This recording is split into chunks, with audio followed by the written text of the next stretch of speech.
Welcome to Cape Town News. Today is Sunday, the 11th of May, 2025. And in case you missed it, here's a recap of the top stories that made headlines in the Western Cape this past week. The Western Cape Education Department has confirmed a major infrastructure rollout, with 26 new schools to be built over the next 3 years. The plan is a direct response to growing learner numbers and increased migration into the province. Education MEC Donald Grant made the announcement in the provincial legislature, confirming that the program will include 11 secondary schools, 13 primary schools, and 2 special education needs LSN schools.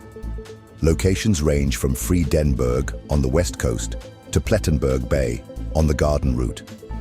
In the Cape Metro, new schools will be built in Eerste Rivier, Kales River, Mitchell's Plain, Brackenfell, Philippi, Belleville, and Hout Bay. In regional areas, construction is planned in Grabo, George, Knysna, Mossel Bay, Worcester, Paarl, Swellendam, Tulbagh, Gunsby, and Durbanville.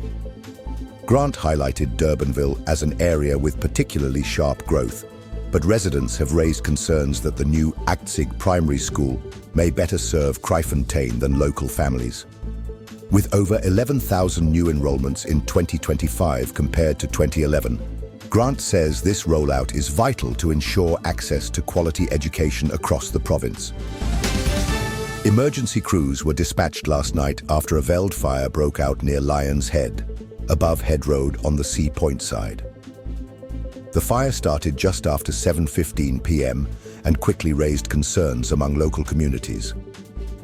City of Cape Town Fire and Rescue Services, supported by Table Mountain National Park Rangers and the National Command Center, responded swiftly. The fire comes just days after a massive blaze in Tokai destroyed over 2,600 hectares of fynbos in Table Mountain National Park. While details around the scale and cause of the new fire remain unclear, authorities are on high alert. No evacuations were ordered, but residents in Sea Point, Fresnay, and Tambua's Kloof were advised to stay vigilant and avoid hiking routes on the mountain's lower slopes until the situation is under control. Officials have urged Cape Townians to report any signs of fire immediately and reminded the public that open flames are prohibited in the city's nature reserves. The city's Disaster Risk Management Center is expected to provide further updates during the day. A courtroom showdown is underway in the Western Cape High Court as environmental advocacy groups challenge the national government's green light for offshore oil and gas exploration along the province's coast. The case, running from 5th to 7th May, is spearheaded by several NGOs who argue that the Department of Forestry, Fisheries, and the Environment failed to consult communities adequately before approving exploration licenses in 2023.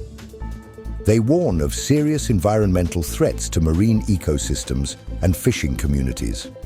Lawyers representing the state contend that proper procedures were followed and that responsible development is critical for national energy security. The case's outcome could reshape how environmental authorizations are handled in the Western Cape, setting a precedent for future exploration bids. As the hearing continues, coastal communities from Hout Bay to Saldanha remain divided, with some demanding protection of natural heritage, while others see the potential for jobs and investment. The final judgment could influence both environmental and economic futures for years to come. Cape Town is experiencing a massive surge in informal housing, with 683 settlements now sprawling across the metro, many rising in dangerous unmanaged spaces like wetlands, floodplains, and beneath power lines. Mayoral Committee Member for Human Settlements Karl Popheim says 186 new settlements have been recorded since the COVID-19 pandemic, fueled by job losses, evictions, and land occupations. One of the fastest growing sites is visible along the N1 near Woodstock, across from Pardon Island. But because it sits on Transnet land, the city has no jurisdiction. Similar complexities are playing out along Prasa rail lines, particularly in Mafulane and Khayelitsha. Popheim confirmed that over 3.4 billion rand has been allocated for informal upgrades, but admitted the city had already spent 99% of its current budget. Through the Managed Settlements program, officials aim to provide basic services like water, sanitation, and electricity in high-risk zones, while long-term housing upgrades remain under pressure. Informality is a permanent feature of urban life, Popheim said. The question is whether we respond with courage or allow it to spiral. The Democratic Alliance has filed legal action against the government's amended employment equity regulations, arguing that the newly imposed racial quotas are unconstitutional and harmful to the Western Cape economy. The DA says the sectoral targets, now required for companies with over 50 employees, do not consider regional demographics and undermine merit-based hiring. Western Cape Premier Alan Winde voiced strong opposition, saying the quotas threaten job creation and investment in our province. The Western Cape government has confirmed it will make supporting submissions in court to stand with affected local businesses.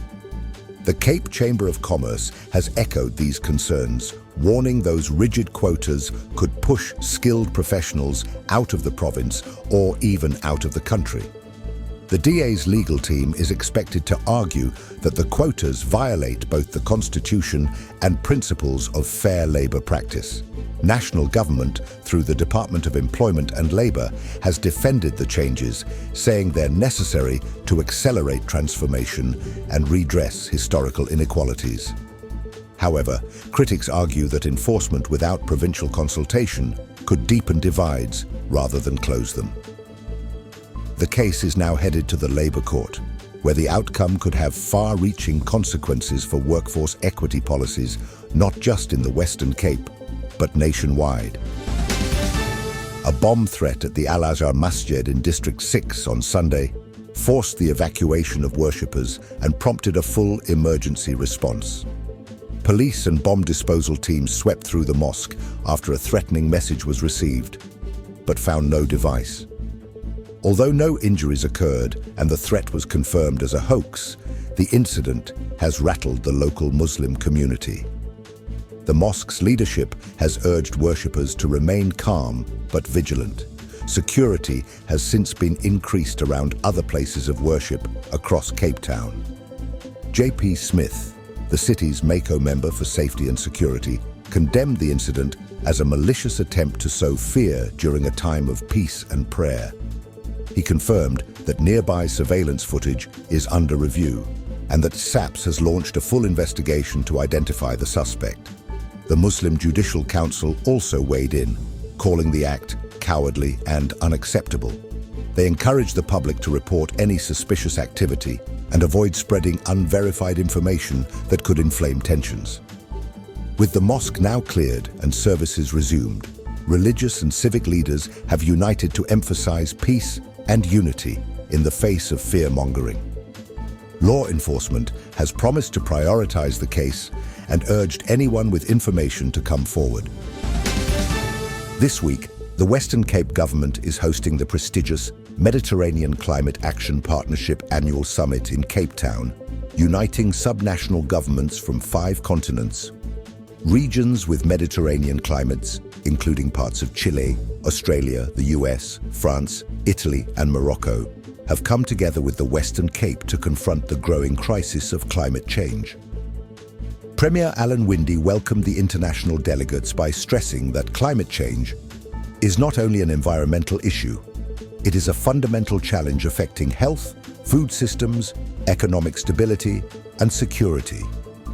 He warned that unless urgent steps are taken, the Western Cape's agriculture sector could lose over 2 billion rand, with natural disasters expected to cost South Africa upwards of 14 billion rand by 2050. The summit comes amid alarming statistics showing climate change contributed to nearly half of all heat-related deaths in South Africa between 1990 and 2015. The Premier highlighted local initiatives such as the Smart Agri Plan, Ecological Infrastructure Investment Framework, and the Municipal Energy Resilience Initiative, all aimed at strengthening climate resilience. California's Wade Crowfoot, Catalonia's Sonsoles Letang, and Australia's representatives echoed Windy's urgency, calling for cross-continental cooperation to protect vulnerable regions. In a haunting reminder of Cape Town's violent underbelly, paramedics from emergency medical services were forced to wait for nearly 30 minutes at the Philippi police station before responding to a life-threatening stabbing, just minutes away. The scene unfolded in one of the city's designated red zones, where emergency medical services staff are barred from entering without armed police escort due to frequent attacks on medical crews. When paramedics Mawethu Ntintini and Ntombikaisi Joko eventually reached the shack where the victim lay, he had been bleeding for nearly an hour. These delays are not uncommon. Joko, who narrowly escaped an ambush and was robbed in 2021, recalled another case where a baby boy died after she was forced to wait over an hour for backup to reach a woman in labor. In 2023 alone, there were 44 recorded assaults on emergency medical services crews in the Western Cape. While medical staff are hailed as heroes, many feel they are also victims. Sometimes, we're helping the same people who threaten us, said one emergency medical services worker. But someone has to show up. Premier Alan Winde and a Western Cape delegation have returned from a successful international trade mission to the United Arab Emirates, France and Austria, bringing home fresh economic partnerships and renewed investor confidence. The two-week tour, which wrapped up on May 1st, 2025, focused on expanding trade, digital innovation, energy resilience and disaster management cooperation. Key to the mission was the official opening of the Dubai International Chamber's Cape Town office, solidifying economic ties with one of the Western Cape's fastest-growing export destinations. The province's exports to the UAE surged to over $404 million in 2024, marking a 14.5% increase year-on-year. The delegation also secured a Memorandum of Understanding, MOU, with Dubai Civil Defense, to integrate artificial intelligence into disaster risk management. Premier Winde emphasized the importance of these partnerships, stating, "Our province remains a trusted, stable, and safe investment destination. We are stronger when we work together." Meanwhile, discussions in Austria focused on vocational training and technology partnerships with Business Upper Austria, renewing the long-standing twinning relationship since 1995. Winde concluded the tour with a clear message to global investors. The Western Cape is open for business. The city of Cape Town has resumed its long-awaited Table View beachfront revitalization project after terminating the previous contractor due to poor performance in late 2024. The project, aimed at restoring one of Cape Town's most iconic coastal stretches, had stalled for months, leaving locals and tourists frustrated. Deputy Mayor Eddie Andrews confirmed that a project recovery plan is now in motion. The plan includes upgrades to beach access points, timber fencing, stormwater outlets, and parking facilities along Beach Boulevard and Otto du Plessis Drive. Construction crews have already begun work on a new 2-kilometer coastal walkway, extending from Marine Circle to Perlamone Street, as well as refurbishing existing walkways between Marine Circle and Dolphin Beach. New and upgraded ablution facilities are also part of the plan, including renovations at Bok Kombai. Andrews thanked the community for their patience, saying, "We understand the frustration caused by the delays. With reliable contractors now in place and clear timelines established, we are confident the project is back on track." Visible progress is expected throughout May, with the city promising a revitalized, accessible, and enjoyable beachfront space for all Cape Townians and visitors. The Western Cape government has welcomed the long-awaited return to service of South Africa's only driving license card printing machine, bringing long-overdue relief to over 108,000 motorists across the province. The national machine, which was out of order for 3 months, left a crippling backlog of 747,748 cards, countrywide. According to the Western Cape Mobility Department, the backlog has placed tremendous strain on both motorists and the licensing system. Provincial officials now hope that the National Department of Transport will prioritize clearing the backlog without further delays. As of 2 May 2025, the Western Cape recorded over 108,402 outstanding license cards waiting to be printed. The backlog built up between February and April while the machine underwent repairs.